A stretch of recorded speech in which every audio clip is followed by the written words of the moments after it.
Hello বন্ধুরা, আশা করি তোমরা ভালো আছো। সবার প্রিয় বাঙালির কিচেনে তোমাদের স্বাগত। আজ আমি তোমাদের সঙ্গে শেয়ার করব দক্ষিণ ভারতের ফেমাস ব্রেকফাস্ট রেসিপি।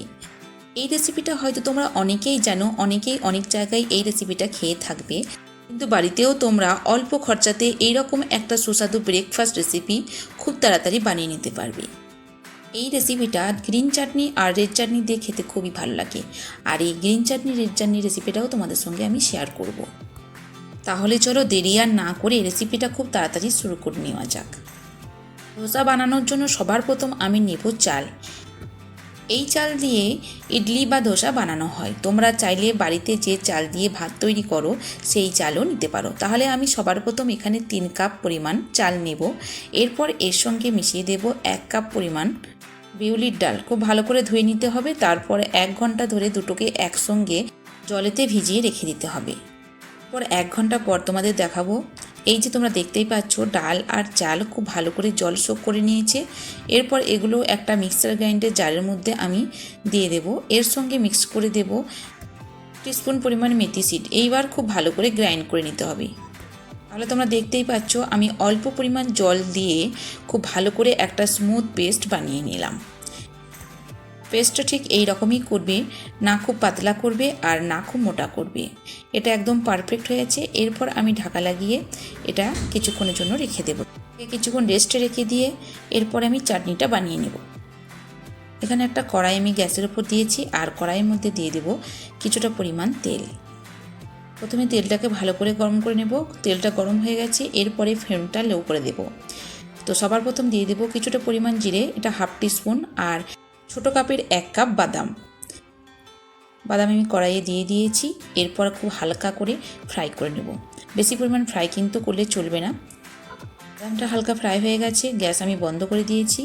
এরপর এটা একটা ছোট কাটুরির মধ্যে নিয়ে নেব।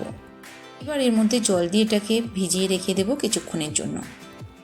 আবার ওই কড়াইতেই দিয়ে দেব সবার প্রথম কিছুটা পরিমাণ গোটা ধনে, কিছুটা পরিমাণ গোটা জিরে। এইবার ধনে আর জিরেকে একটু হালকা করে ফ্রাই করে নিতে হবে। হালকা করে ফ্রাই হয়ে যাওয়ার পর এর মধ্যে দিয়ে দেব কিছুটা পরিমাণ রসুন আর একটা ছোট পরিমাণ আদার টুকরো। এইবার কড়াইয়ের মধ্যে দেব 2টো কাশ্মীরি লাল লঙ্কা। এই লঙ্কাগুলোতে একদমই ঝাল থাকে না, কিন্তু চাটনির কালার খুব সুন্দর আসে। লঙ্কাগুলো আমি হালকা করে ফ্রাই করে নিয়েছি। এইবার এর মধ্যে দেব কিছুটা পরিমাণ পেঁয়াজ। ফ্লেমটাকে কিন্তু মিডিয়াম থেকে লো রাখতে হবে, আর পেঁয়াজগুলোকে ধীরে ধীরে এইভাবে ফ্রাই করে নিতে হবে, কিন্তু বেশি ফ্রাই করলে চলবে না। এরপর এর মধ্যে দিয়ে দেব টমেটোটা দেওয়ার পর ফ্লেমটা একদম লো করে দেব, আর এটা ধীরে ধীরে গ্যাসের ওপর হতে থাক। ততক্ষণ আমি গ্রিন চাটনিটা বানিয়ে ফেলি। মিক্সার গ্রাইন্ডারে ছোটো একটা জার নেব। তো সবার প্রথম এই বাদামগুলোকে মিক্সার গ্রাইন্ডার জারের মধ্যে দিয়ে দেব। এইবার এর মধ্যে দেব ছোট্ট একটা আদার টুকরো, ছোটো পরিমাণ শুকনো নারকেল। এখানে তোমরা ফ্রেশ নারকেলও ব্যবহার করতে পারো। দেব 2টো কাঁচা লঙ্কা। যদি তোমরা আরও ঝাল খেতে চাও তাহলে আরও লঙ্কা দিতে পারো। এইবার এর মধ্যে দেব ধনেপাতা, কিছুটা পুদিনা পাতা। চাটনি তৈরি করার জন্য যেসব উপকরণগুলো আমি ব্যবহার করছি সেগুলো সমস্ত কিছুই দরকার, একটাকেও স্কিপ করবে না। এইবার চলো তাহলে গ্যাসের ওপর কড়াইটাকে একবার চেক করে নিই। তো তোমরা দেখতেই পাচ্ছ এটা খুব ভালোভাবে হয়ে গেছে। আমি গ্যাসটা বন্ধ করে দেব। এটা কিছুক্ষণের জন্য ঠান্ডা হতে দেব। আমি এই দিকে ফিরে এলাম কিছুটা পরিমাণ তেঁতুল দিয়ে। এরপর আমি খুব ভালো করে এটা গ্রাইন্ড করে নেব। তাহলে তোমরা দেখতেই পাচ্ছ খুব ভালোভাবে একটা গ্রাইন্ড করে আমি চাটনি বানিয়ে নিয়েছি। তোমরা দেখতেই পাচ্ছ গ্রিন চাটনিটা তৈরি হয়ে গেছে। এটা সাইডে রেখে দেব। এইবার ওই মিক্সার গ্রাইন্ডার জারের মধ্যেই তৈরি করে নেব রেড চাটনিটাও। এটা কিছুটা পরিমাণ ঠান্ডা হয়েছে, পুরোপুরি ঠান্ডা হয়নি। সমস্ত উপকরণগুলোকে মিক্সার গ্রাইন্ডার জারের মধ্যে দিয়ে দেব। তাহলে তোমরা দেখতেই পাচ্ছ সমস্ত উপকরণগুলো আমি মিক্সার গ্রাইন্ডার জারের মধ্যে দিয়ে দিয়েছি। আর এর সঙ্গে মিশিয়ে দেব কিছুটা পরিমাণ তেঁতুল, যেটা আমি আগে থেকে জলে ভিজিয়ে রেখেছিলাম। আর এই তেঁতুল ভেজানো জলটাও এর মধ্যে দিয়ে দেব। এবার দেখো রেড চাটনিটাও আমার তৈরি হয়ে গেছে। এটা একটা কাটোরির মধ্যে আমি ঢেলে নেব। দেখো 2টো চাটনিই আমার রেডি হয়ে গেছে। চাটনি দুটো বানানো খুবই ইজি, তোমরাও এইভাবে চাটনি দুটোকে তৈরি করে নেবে। এইবার আমি গ্রিন চাটনিতে একটু ফোড়ন দিয়ে দেবো। তার জন্য আমি একটা বড় মাপের স্পুনের মধ্যে দিয়েছি কিছুটা পরিমাণ তেল, আর এরপরে দিয়েছি 1 চামচ সর্ষে, 2টো শুকনো লঙ্কা। এইবার এর সঙ্গে কিছুটা পরিমাণ কারি পাতাও দিয়ে দেব। এইবার একটা স্পুন নিয়ে নেড়ে দেব। এই ফোড়নটা আমি রেড চাটনিতে ব্যবহার করব না, এই ফোড়নটা আমি দেব গ্রিন চাটনিতে। এটা রেডি হয়ে গেছে। এইবার এই ফোড়নটা গ্রিন চাটনির মধ্যে দিয়ে দেব।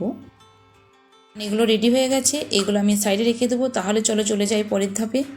তোমরা চাইলে ব্যাটারটা সন্ধ্যাবেলায় তৈরি করে পুরো রাত রেস্টে রেখে দিতে পারো, কিন্তু আমি এই ব্যাটারটা সকালেই তৈরি করেছি আর সকালের মধ্যেই আমি ধোসা বানিয়ে নেব। তো এই ব্যাটারটাকে আমি 30 মিনিটের মতো রেস্টে রেখেছিলাম। এইবার এই ব্যাটারের মধ্যে দিয়ে দেবো কিছুটা পরিমাণ তেল। তেল দেওয়ার পরে খুব ভালো করে ব্যাটারটার সঙ্গে তেলটা মিক্সড করে নেব। তোমরা তাহলে দেখতেই পাচ্ছ ব্যাটারের সঙ্গে তেলটা খুব ভালো করে মিক্স করে নিয়েছি। এইবার এর মধ্যে দিয়ে দেবো স্বাদ মতো লবণ। ব্যাটারের মধ্যে কোনো রকমের বেকিং সোডা, বেকিং পাউডার কিছুই ব্যবহার করব না। খুবই সিম্পলভাবে দোসাটা আমি তৈরি করব, যাতে তোমরাও এই রকমভাবে খুব তাড়াতাড়ি বাড়িতে বানিয়ে নিতে পারো। এইবার দেখো ব্যাটার একদম পারফেক্ট তৈরি হয়ে গেছে। ব্যাটারের টেক্সচার ঠিক এই রকমই থাকবে, এর থেকে মোটা বা পাতলা করবে না। একটা ফ্রাই প্যানকে জলে ধুয়ে গ্যাসের উপর চাপিয়ে দিয়েছি। ফ্রাই প্যানটাকে হালকা করে গরম করতে হবে, বেশি করে গরম করা চলবে না। এইবার এর মধ্যে দিয়ে দিয়েছি 1 চামচ পরিমাণ ব্যাটার। এবার বড় একটা স্পুন নিয়ে ব্যাটারটাকে এইভাবে চারিদিকে লাগিয়ে দেব। যদি তোমরা ফ্রাই প্যানটাকে একটু বেশি গরম করে ফেলো, তাহলে তোমরা ফ্রাই প্যানের চারিদিকে চামচ দিয়ে এইভাবে গোল গোল করে দোসাটা বানিয়ে নিতে পারবে না। যদি বেশি করে ফ্রাই প্যানটা গরম হয়ে যায়, তাহলে চামচের নিচেতেই ব্যাটারটা চিটিয়ে লেগে যাবে। ব্যাটারটাকে খুব ভালো করে আমি গোল গোল পাকিয়ে ধোসাটা তৈরি করে নিয়েছি। এরপর এর ওপর দিয়ে দেব লাল চাটনি। এইভাবে ছোট একটা স্পুন নিয়ে হালকা হালকা করে ধোসার ওপরে লাগিয়ে দেব।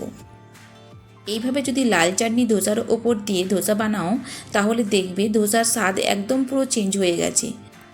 তাহলে তোমরা দেখতেই পাচ্ছ লাল চাটনিটা খুব ভালো করে লাগানো হয়ে গেছে। এরপর এর ওপর দিয়ে দেব অল্প পরিমাণ তেল। ধোসার ওপরে তেলটা দেওয়া হয়ে গেলে ফ্রাই প্যানটাকে হাতে তুলে নিয়ে ধোসার চারিদিকে তেলটাকে এইভাবে লাগিয়ে দিতে হবে। ধোসাটা রেডি হয়ে গেছে। এইবারে একটা খুন্তি দিয়ে আস্তে আস্তে এইভাবে চারিদিকটা উঠিয়ে নেব। এই ধোসাটাকে দেখলে যেমন জিভ দিয়ে জল চলে আসবে, আর এই ধোসা খাওয়ার পর তুমি এর টেস্ট কখনোই ভুলতে পারবে না। তোমার হাতে এই রকম একটা ধোসাকে বাড়িতে সকলেই তোমার প্রশংসা করবে। তাহলে চলো, আমার ধোসাটা তৈরি হয়ে গেছে। এরপর এই ধোসাটাকে গরম গরম পরিবেশন করো। রেসিপিটা কেমন লেগেছে অবশ্যই তোমরা আমাকে কমেন্ট বক্সে জানাবে। রেসিপিটা যদি তোমাদের ভালো লেগে থাকে, তাহলে প্লিজ আমার এই রেসিপিটা তোমরা লাইক করো, শেয়ার করো আর আমার চ্যানেলটিকে সাবস্ক্রাইব করো। Thank you.